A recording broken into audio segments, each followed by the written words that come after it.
No.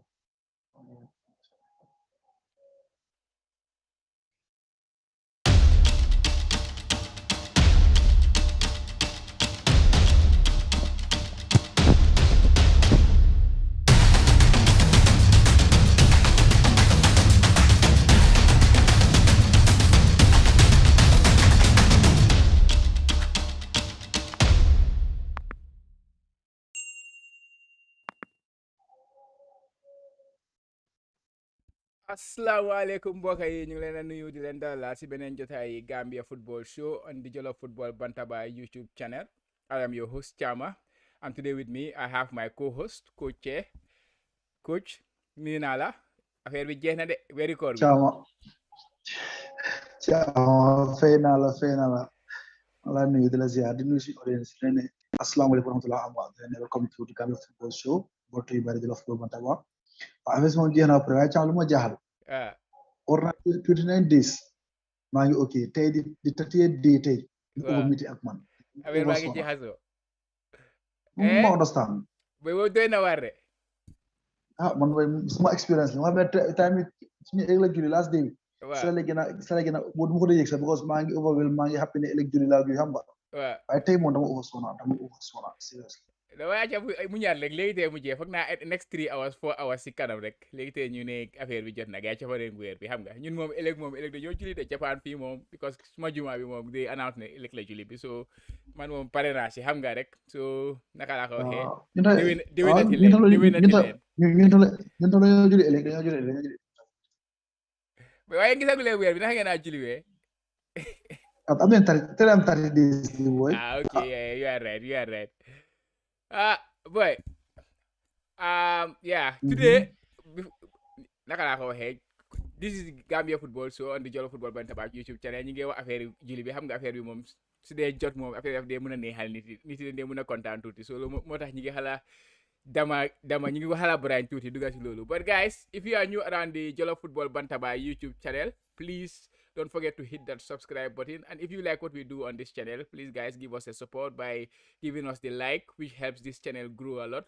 So today, of course, every week we will discuss about general happenings of the Gambian football, like general news on Gambian football, and then we will look at the national leagues, the first division and the second division, and also the female leagues. But currently the female league is on break, and then finally we will cross borders and then see our foreign-based players how they are doing in their respective clubs. Every week, then they check players in ñoo nekk di score, ñoo nekk di am ay assist ak yooyu noonu how their performance and things like that. This week we have a lot of news about Gambian footballers abroad, so we will try to cover as much as possible. Of course, it will be difficult to cover every single player, but we will try our best. So with me, of course, always is gonna be my expert, Coach Che, who will give us the insight. So today, fu ñoo dooree affaire bi mooy GFF. There is a couple of news for ne guy ngi invite on naka Papa Gassama mu ngi leen pay a courtesy call. Papa Gassama ku ko xamul diga ko is the Gambian referee who has been who has officiated many important games in the in African football context, in World Cup context, and recently his most important game was Algeria versus Cameroon for the World Cup qualifiers. And Algerians, they were not happy with him, and xam nga rek naari moom mooy loolu gars yi I think Egypt the same la woon si African Cup of Nations bi they were not happy with his officiating, but man gis moo woon any problems in his officiating. And Algerian game bi gars yi ñoom ak Cameroon dañ leen win si seen qualifiers si inside Algeria actually, because biir Cameroon gars yi dañ draw gars yi dañ biir Algeria moom mu call game bi in Algeria, and then Algeria win game bi. So Algerians si kontaan nañ si loolu gars yi complain everywhere nag.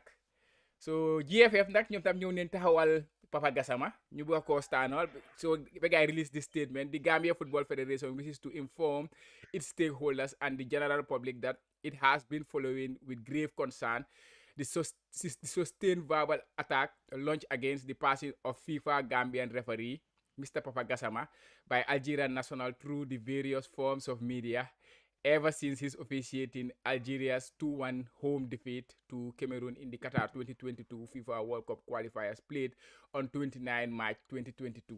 Yeah, social media nag attaque yeeg yooyu noonu man cee complaint boobu I don't see it as valid because social media people they do anything they want in social media but FA beeg yooyu noonu I think ne gars yi lañ complain to FIFA sax ñoom Algérian si pour gars yi player game bi man xawma loolu fu ñu ko mos a gisee but man game boobu gisuma fa woon any problem yow you watch the game the full game so give us lan affaire bi naka la fa taajoo woon lan mooy xewoon. waaw Thiam first of all ma rectify yaa ngi ne Cameroon Algérie dañ droit bi Algérie biir Cameroon first leg bi non Algérie ñoo win biir Cameroon first leg 1-0 waaw Moscow gaay mbuga friki waaw sana home and away maji sana both home and away both legs sana len amma but first leg with Cameroon we are far better the better team no play match yep understand Algérie na chance la gaay rek score mo sen mbuga friki waaw and different ko so we gaay bil Algérie in the I think 17 minutes Cameroon dañ ci la gaay score corner ci po motif dafa gën rebound mu delo ko okay to me the game was okay he had a very good game understand mo no control but xam nga naar dañ try pour intimidate so he wasn't taking any nonsense from them understand ku ñëw mu daxala okay so like in the 87 minute I think yeah it is 83 minute drama Silak Suleiman score buka understand nga moom mu call goal aso va alat ko ne ko am na lu am du nga seet so dañu Suleiman moom bu ko bool bi bool lo dafa dal ci loxom bi mu duga comme yaa ngi recall 2015 Champions League final bi Barcelona Juventus Neymar bu mu des ko buka ak mu dal loxom mu duga bagay fu ko offside aso fu ko handball they are all similar so loolu la woon mu dem va check ko mu génne goal gars yi play gars extra time second extra time bi mu des 4 minutes Algeria score na tam corner la gars yi equalize 1-1 waaw gars yi equalize 1-1 hanga with me ñu lead 2-1 on aggregate yes understand so after loolu Cameroon center jël ball bi Algerian si foul leen foul bu tamit ñoom Mahrez Joni pousse foofu noonu xam nga comme bu ko rey time bi understand so c'est la papa ka ñu daxa gaay génn leen bu daxa leen fa bu ko leen dem leen so free kick boobu nag moo lead to the goal moo lead to the second goal understand ci Cameroon second goal dañ ko kick gaay moo ko mu drop ikam bi ñu rek tur ko rek mu dem noonu la duggee nag ikam bi dem seen ko ji Algérie moom foofu la sukkee dootu jooy sukari jooy dafa métti last minute bi na dafa métti trop si xool hey boy gars yi dañ jooy foofu ku ñu ko jooy gars yi di ko wut ko ekkati ma ngi sukkar suuf ngay jooy boy pense di yaxat toogu yi boy ma ko seetaan CRTV ma ci woon seen TV Cameroon TV ma ko seetaan it was very nice so man gis mo li problème bi to me Papa Gassama had a very very good game understand ñoom xëj na ñoom dañ bëgg mu faral leen of course yeah but so Papa du dee jël nonsense gis nañ ko si African Cup of Nations bi ñoom ak Egypte Salah su ñëwee mu ne ko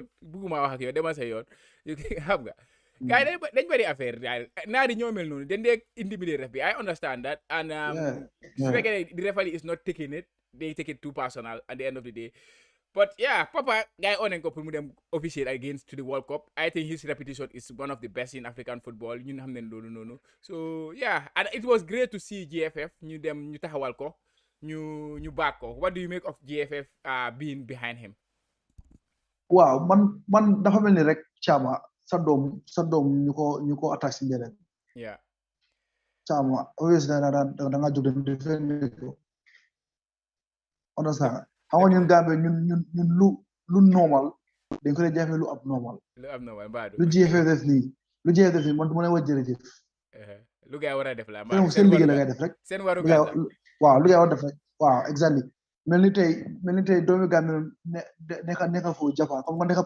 nekka Japan am fa problème understand Gambie government ñëw fa defend ba understand seen warugal la definitely yeah but xam nga ñun ba léegi ñu ngi nekk si dat système ba léegi boo dañ ko war a passé but anyway it's a good move though anyway ma xam ne ma ngi laa feel xam nga Gambia moom soo nekkee di def sa liggéey sax ñu foog ne yaa ngi defal nit fii boobu fekk you are just doing your job at the end of the day exactly yeah but I got feel exactly Yeah, next ñu move to GFF again. Send 5.5 million bi. Guy ngi release like a story. Oh, sorry, small lifin bang flick.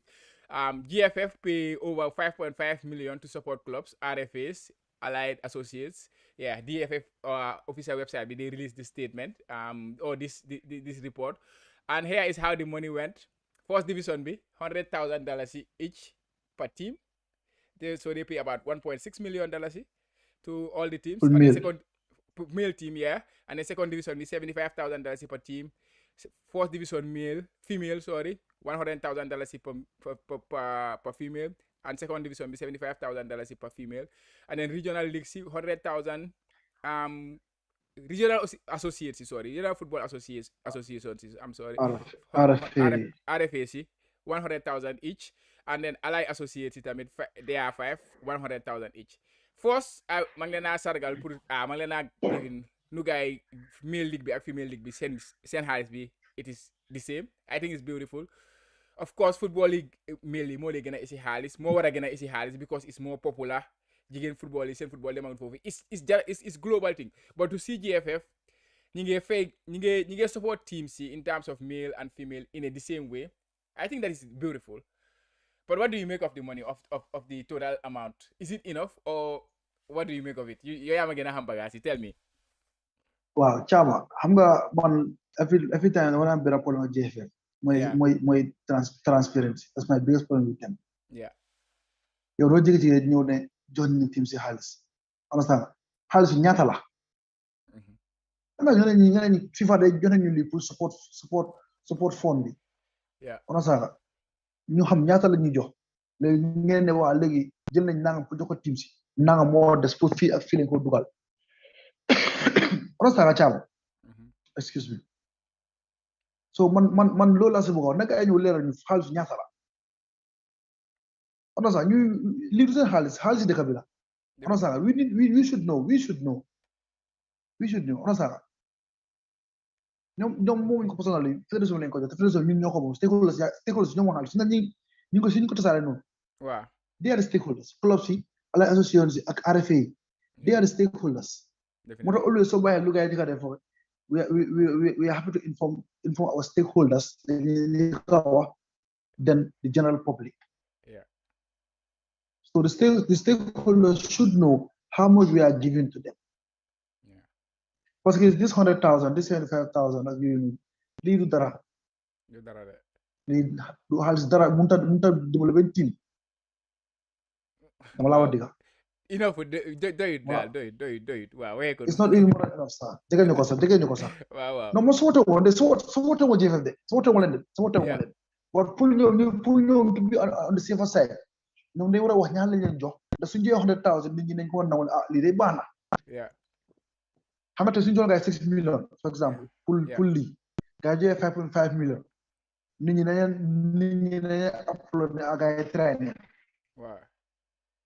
Suñ ñu ngi dégg ne FIFA jox nañ gaa yi 6 million lañ joxe pour support $6 million. Waaw.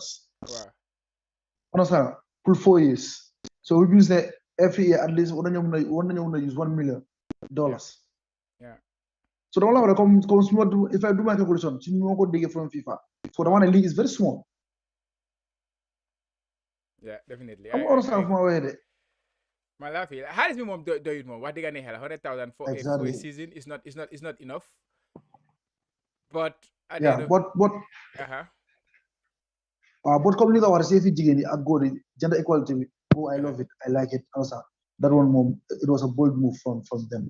So boobu naa leen si ndokkeel waaye daal let it be transparent daal pour ñu avoid waxi bari nañ transparent rek.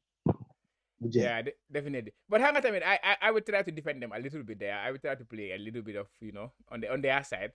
FIFA, do they necessarily tell them that this is the highest you have to use for supporting your leagues? Or do they give them a big amount of money for the support of the Gambian football, which involves the pitch, development of even referees, coaches, and all those kind of things? So, if I get a as a lump sum, you cannot say ne lii mooy lii leen war a use pour lii wala lii leen war a use pour lii unless ñu FIFA ñu highlight ne this is the amount you should use on your teams, this is the amount you should use on developing pitches in the Gambia infrastructure, and this is the amount you should use on something else, you know. So what do you make of that?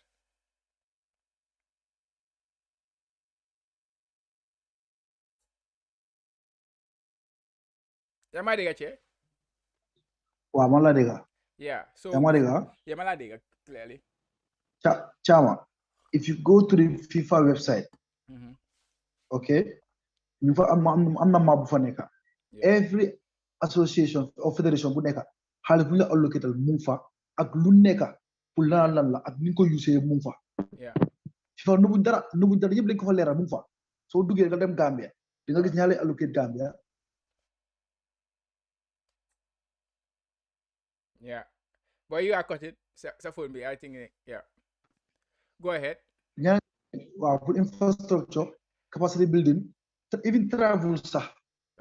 And equipment. Yep move fa. It's well highlighted. Next show bi.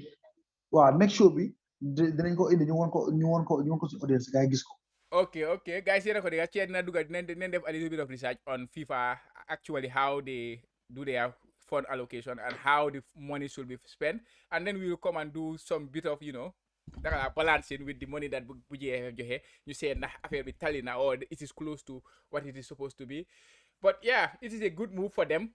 Yang no affaire transparency. I will feel that this is kind of some transparency. Guy ngay wone ñaata la guy jox teams yu nekk. Of course, teams they will know. But the fact that like ñun football fans, somebody like me, I'm not associated to any team. I would not have known this information if I did not see this report. So na guy continue di def li guy nekk di def nii in terms of transparency di génne lan la guy def lan la guy spend xaalis bi. So yeah, gàcce ngalaama for this move to showing us what they spend because usually di ko Chama nga sama waxee ñu fa ne woon against GFF waaw man dëgg bi laa dee wax. non man kay xam naa loolu. Chama seetlu nga dara. yow yaa si ground bi so yow lay mun a wax man du ma mun a wax loolu so that is the difference. So unless people try misunderstand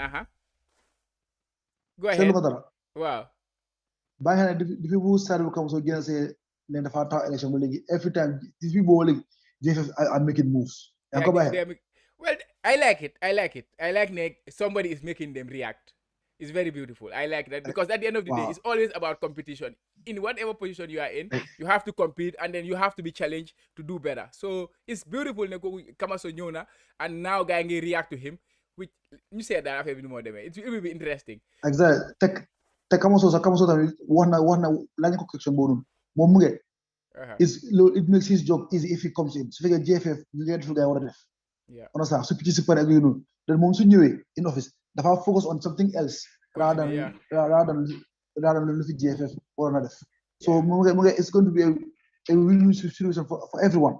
Yeah, I agree with him 100%. So hopefully this will be the start of, you know, there is always somebody, there is always a threat around you su ko defee nga mën a liggéey def sa liggéey properly. So I'm loving it to be honest personally. But mooy loolu daal ñu move boy ñu duggaat to GFF league bi. It was a big game this weekend. Wallidan versus Real de Banjul. This is the biggest game in Gambian football, right? I think you agree Real de Banjul versus Wallidan. Whatever the team they are looking like, whatever position they are in the league, it is the biggest game in Gambian football. So they were in action this weekend. Real de Banjul win the game 1-0. And it was a very entertaining game. I watched it on Facebook Live and I was loving the game. It was really entertaining. It was end-to-end stuff. So Waji mu doon play as he score. Am na impact as his goal bi. The game ended 1-0 in favor of Wallidan. Last minute, 98th minute penalty. Real de Banjul. In favor of Real de Banjul, yeah. 98th minute goal from Esa Jallo. A penalty. But it was so comical to penalty bi ñum ñëwé guy Wallidan ñoko ko seen bopale. They played very well to be honest and they were in very good positions. They were very close to scoring. But man game ma go setan. It was like Manchester Liverpool and Manchester City end to end stuff. Both teams were attacking each other. There was no defending. Ñaari team yëpp ngeen dem at each other. Everybody want to win the game at the end of even at 90 minutes Yanko field. It was a beautiful game. The only disappointment was the pitch. Pitch was so bad. Because Wallidan I never had an opportunity. The second half, almost 85 minutes. He was like clean on goal, 1-on-1.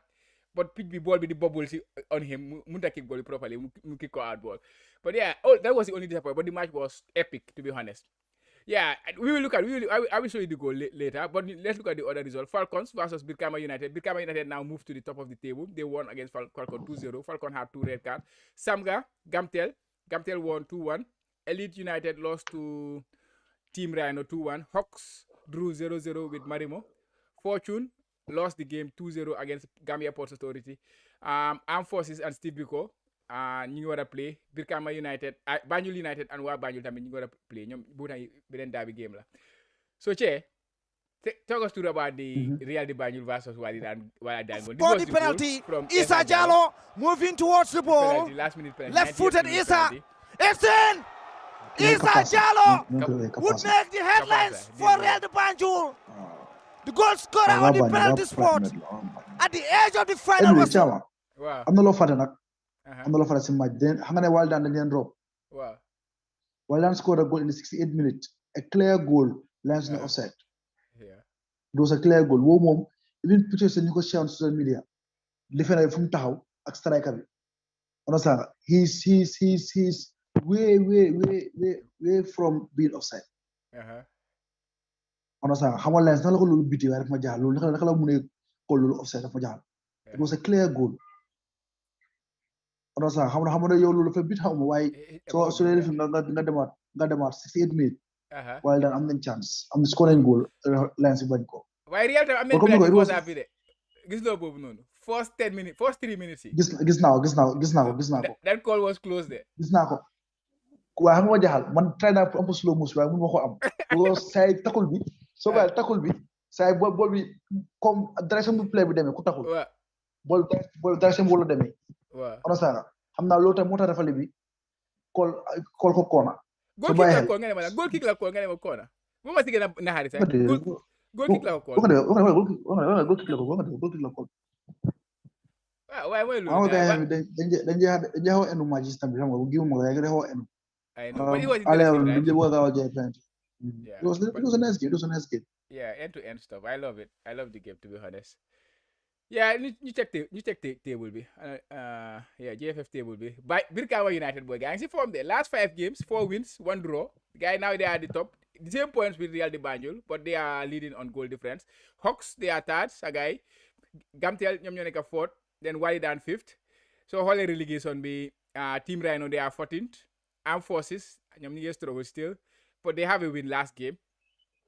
And Elite United, they are at the bottom with 13 points, Coach. You check. Wow, I struggle. Yeah, second division bi sa guy boy, maa ngi leen gis si bottom bi de. You dugg si second division bi, you check guy. BK Milan, they are still at the lead with 34 points. Talinding United, second place with 33 points. Greater Tumora, main team, 32 points. PSV Weringara, 32 points. They are third and fourth. And at the bottom 3, you have Laterkunda United, 18 points. Waterside FC, 16 points. And Red Hawks, 16 points. That guy, Red Hawks, boy. Yéen a ngi won 16 last week. But Jam City ak Laterkunda United, guy, they both win their games this weekend. So ñoom dem nañ si kaw. So yéen a ngi defi Che demal coach sa guy. Yaa ngi may dem coach weeru koor baa ngi la téye yaa ngi may dem coach yi demal coach sa guy ngeen mën a egg. Because foo naa dem third division. Bul yaa suma der man def ma dara. Baax na daal si coaching team yi nga bokk de. So foog ñu blame leen yow si ñoo blame nga bokk de. Si ñu war a answer question si nga bokk de. Si ñoo saak da nga bokk si saak bi de. Non waaye dara man assurance ma question bi yaaga. Waaw baax na. Assurance man kay xam nañ fan laa nekkee. Waaw baax na. So waaye luy problème bi boy luy problème yi Red Hawks this season yéen a ngi struggle de. Waaw xam nga caaman ak dégg am na loo xam ne mënu ma ko disclose fii nii. Waaw. Understand nga am na ne internal thing la. Waaw. Xam nga but li ma la si mën a wax rek mooy they need to work on the basics of the players. Parce que wax naa la ko depuis day one dañu am ay xale yu ndaw lañu am. Yeah. te dama believe ne the way nu ñu ne jàngale dafa des. Understand nga. Yeah. They need to gën a dem down parce que tamit jàngal tamit teacher bi bala moo am satisfaction or satisfy mu fekkee ne ñu woon jàngal seen ressources yi baax na definitely waaw so da nga war a try ñoom sa war a mooy ñoom ñu understand yow li nga bëgg understand nga yow yaa war a wàcce ñu fekk si ñu war a ñëw ñu fekk si la waaw if not rek su problème amee yow ko bi lañ fa génne so daal dafa am lu bëri daal lu ñu fi soobi daal loo xam ne mën ma ko discuss fii daal ci càmm ko daal dama bis ne daal we need to improve because suñu games yi ma seetaan yëpp even bu ma gëjee dem train bi ma seetaan games yëpp they always have 4/11 that's what we always have 4/11 I don't know whether you know what I mean by 4/11 like you mean like 4 players you play 7 you play or something like that waaw exactly loolu la fooy rek day perform well yeneen 7 yëpp they are below par so loolu doo mën a am point dafa mën a win yeah definitely understand at least it should be the other way around 7/4 7/11 kay 7/11 something like that yeah at least loolu sax bu 70% or something like that 70 yeah that's waaw 65% daal yeah around that so loolu la waaw mooy loolu daal waaye jéem daal bu ma du sori daal bu ma du ko sori bul wari sax jaru ko so man lu may wax rek ngeen jéem leen a attackability because third division bi dafa métti de pour eggaat second division Gambia it's very difficult man xam naa si dara tey ma doon play like naka Flemings tey ma dem UTG di play Flemings that play pour dem third division ni second division nga nekk si third it's very difficult to be honest it's very very hard I don't know now naka la système bi mel léegi but it was very hard back then léegi la gën a métti sax léegi la gën a bëri teams déggulo so mooy loolu ñu move boys suñ foreign based players yi update this week a lot of players have been doing very well dañoo starté suñ boy bi Ecos kii moom suñ boy la xam nga ñoo yaaga play moom di fu moo nekk liir ñoo ko daan joxante si côté field bi so suñ ko gisee mi ngi def toj Seeku Jawne suñ ko gisee mi def toj biir Sweden dañ ko war a xam nga dañ ko war a bégee bu baax a baax so he was playing he's playing in Sweden second division Christian Stad. They drew 2-2 and he scored a very beautiful goal in the game. Unfortunately, I cannot upload his goal. I couldn't have the video to upload it, but it was a very beautiful goal and it was great to see him scoring goals, right, Che? Wow, Chama, that's very right. But Chama, Bugana, you delu ganaw because xeyna amna ñoo xamne ñu ko sétane ñu gis natalam way xamuñ kan la. Wala faté nañ kan la. Wow. Okay, pour ngeen xam rek ki moy Seeku Jawne, former Bakaw United captain, play na Gambia under 17 World Cup bi in Nigeria 2009 bi. Yeah. He also played for the national team in the under 20 CAF Champions League. CAF 20 CAF competition in South Africa. Time ñu Abdou Boy. That was in 2011. Yeah. So pour ñu ko xamul daal ñu xam ne play na si league bi on several years play na under 17 play na even under 19 so bu demoon Italie mu ngi fa woon. World Cup team bi under 20 World Cup bi mu ngi fa woon. No, under 17 World Cup la dem under 17 World Cup bi Nigeria 2009. Okay. Mooy fu ñoom Neema ñoom nekkoon ñoom Neema ñoom Isco ñoom kii nii waaw ñoom Chaka Arsenal understand ñoom Shaqiri. Yeah, ñoom Stefanovic. ñoo naka la tuddaati turam sax bul worry continuer. Aliou Dabo la woon ñoom Ismaël ñoom kii ñoom Ibrahima Bojang. Understand nga dégg.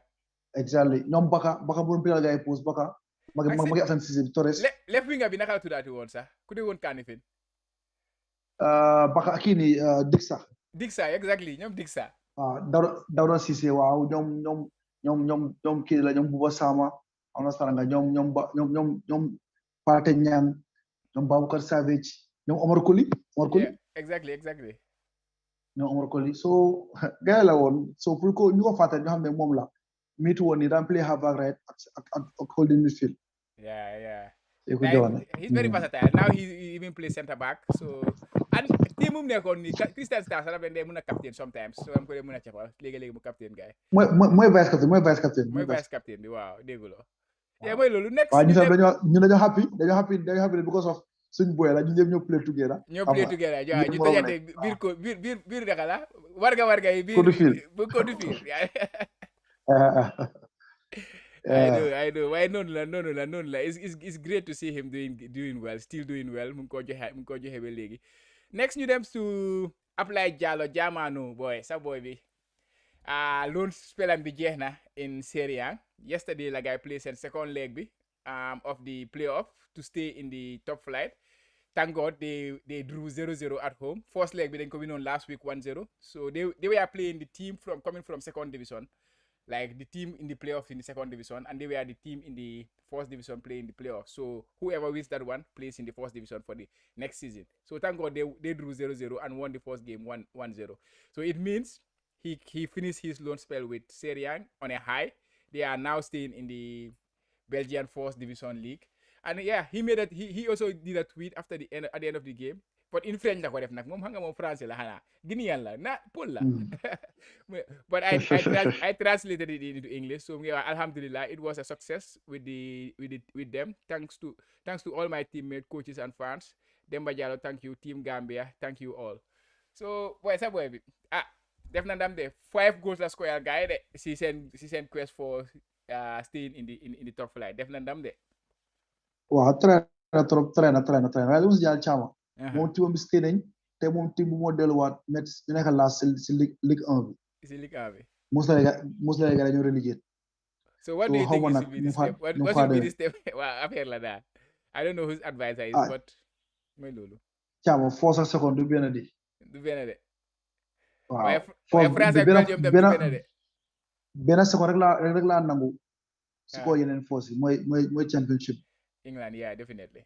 England, but first, but rely on second division, but nga play for nga buy Belgium, France. Apart from championship, any other league dal, second dal first am ko gënal.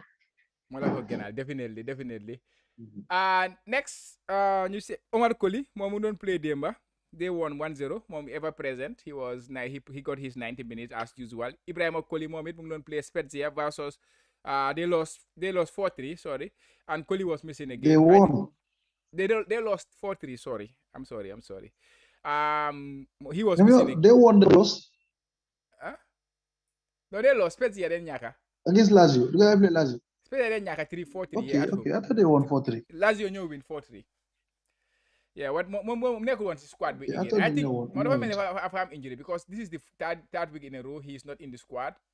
So I would assume that injury moko ame wala dara because usually he is in the squad. Suleiman Martam, thank God we finally see him in the squad. Ñom tamit gaay lu play playoff bir Belgium. Nga Belgium sen ligue bi mo gëna complicated league su nekk ci wol bi yeb ci. Ñoom sen ligue dafa jé ba pare gaay nekk di play ay playoffs yo xamantene do lay xam nu fa démé sax. So top teams si then they defaraat groups into 2 groups gaay play playoff. But then sen season points yi leen dé jël ñu half ko. You have some calculations, then guys start playoff. So Kubin for no they win league. It's very complicated. I was trying to understand it before you knew Fini, but it's really complicated. But thank God, Suleiman Mar was in the squad, and that was the most interesting part for me to say fun like Gambian players in play. Understand? But it's good to see him back in their squad. Hopefully next season, I don't think that is a team for him. I think he should find a new club. Definitely. Because then go so mo tax injury dafa waste time trop dafa waste time because mo amul chance bo Watford xam nga so mooy loolu daal waaye yàlla baax na yàlla ko yàlla defal jàmm rek na fa am better team xam nga xam ne fa play because comme ni koy dañ ko need de we need him suñu players yëpp dañuy need definitely we need them definitely without shadow of a doubt. And next after Solman ñu dem Ibu Adams ñoom gaay ngi qualify first division rek gaay ñu bàyyeeku boy. They played their penultimate game, the second to last game of the season. They lost at home to the 17th place team, Harrogate, 3-1 at home. So now they dropped to second place. Exeter now are at the top of the League 2. The family ñoom bëgg ñoo win league bi ñoom qualify egg bi rek a leen si lifin gaa ngi bàyyeeku de it's not nice but thank God ne gaa egg nañ moo gën a important. ma ne ko easy wul naka yaa nga tiwo tamit ñu ngi jot relegation tamit so du easy. The passion and the dedication bu fay nekk. Si ñaari team dafa am different dafa feeñ definitely well next Assane Cissé boy gaa ngi play right now ñëw ak Basel that is the big game of this week actually dañu waroon a finish ma mën a seetaan game boobu noonu I really want to watch the game Zurich versus Basel are second in the table 13 points behind Zurich if they don't lose this game tonight they are the champions of the Swiss league and it means they are already qualified for the Champions League. Not qualified for the Champions League proper, but for the qualifications of the Champions League next season, which is a big achievement for FC Zurich. We all know Zurich, in terms of Swiss teams, suñ déggut Basel, ñu dégga Young Boys ci Champions League bi. So it's a big achievement for FC Zurich. Gaa ngi play right now, game bi door na, Assane mu ngi ci line up bi. What do you Asa kañ fa mu nekk fa di di leen ñaanal rek di ko ñaanal rek win laa ñaanal guys instead di ko ñaanal mu hat-trick tamit xam nga ñu win sooy win league nga win ko with style. Yeah, so definitely. di ko ñaanal mu hat-trick mu hat-trick ba pare gars yi win ko. waaw na def loolu hat-trick bi ñu ngi xaar hat-trick bi Assane seet naka la. di ko ñaanal di ko ne good luck. Good luck Assane Cissé, yeah, he's on the du ñu dégga right now but yeah, good luck na ko fii si xolam bi. Boy sa waa ji nu xaar Sonko son baak ñu dem si nu xaar Sonko gis nga góolam bi dégg nga góolam bi waaw boobu dama laa surprise seetal góoli nu xaar Sonko bi mu gis ko góol boo xam ne musuma xam ne mi ngi am lii si lokaam bi boy. Look at the goal. Allahu Akbar. Non, bi ko satere. Li suma boss la. Li let's go Levski Sofia. Yesterday, this is his first goal for them. Mu ngi join guy in January. Goal bi musuma xam ne kii am na lii si lokaam bi. Xam nga sax su dalee baa bi sabar baa bi nii sax daf ko dee gën a yokkal affaire. Goal la score. Goal la score. Yeah, no Sonko moo def lii de. Levski Sofia won 2-0 in the Bulgarian league and that was the goal he scored. Nice goal. Rafet na torop. bi dafa ko abosé moom bi maa ko abal. baax na daal boy waaye nekk ñu ma seeg I think Bakary Jatta moom it mu doon play yesterday in Germany, Hamburg. Yeah, they won 4-0. He played the first 45 minutes of the game and then he went off. It was 2-0 at that time. So they won. They are now fourth in the table in Bundesliga 2. They need to be in third place to be in the playoff spot. So they are 3 points behind Werder Bremen. They are like 2 games to go. So it will be tough. They have to hope that Werder Bremen drop some points and then they win their remaining 2 games. So hopefully they will make it. I cannot wait to see them Hamburg because Hamburg hanga team bu mag la boy. Bundesliga gaay dañ fa wara nekk. Man ñoo team Germany. Yeah, I love it. Small style for play. Small style. No, Van der Story. Oh, Van der play never. Yeah. Van der Story. Van der popular nekon. Boy, but I have another update. I just get a notification from my phone. Isa Sport, you know Isa Sport, Turkey. Wow. Padiba. We just score 81 minutes just now, right now. We score 1-0 like I lead in the Turkish League 2nd Division. So I will update that one too. Next news, ñu war a play te Sakta Yor Soligos ñoom Dembo Dabo ñoom teel a gaay di play Real Valladolid lead ñoom teel a gaay di play naka la Janko Seydi Boa Vista Youssoufa Ndiaye moom teel a boo play Bologna versus Roma that is gonna be Dabo versus Baro Musa Baro versus bo yiri fi wa TV la waaw xam nga nu bay demee Salford ñoom it ñu ngi war a play tey Hammarby Steve Tarawale ñoom it tey la nga war a play coach I think cover nañ affaire yi yëpp de any final words before ñu jeexal affaire bi. am na koo fàtte de keroog gis naa ko si line-up bi de si Asian Champions League bi Modou Seka Boro. waaw ba tàngoor nga remind ma loolu noonu mi ngi play right now mi ngi play suma mbokk yi fii fu ma dëkk nii right now ñooñu la nekk di play yu ko xam nga gaa ngi play right now game bi let me check the update 0-0 la game bi demee right now yeah 0-0 gaa ngi play this is their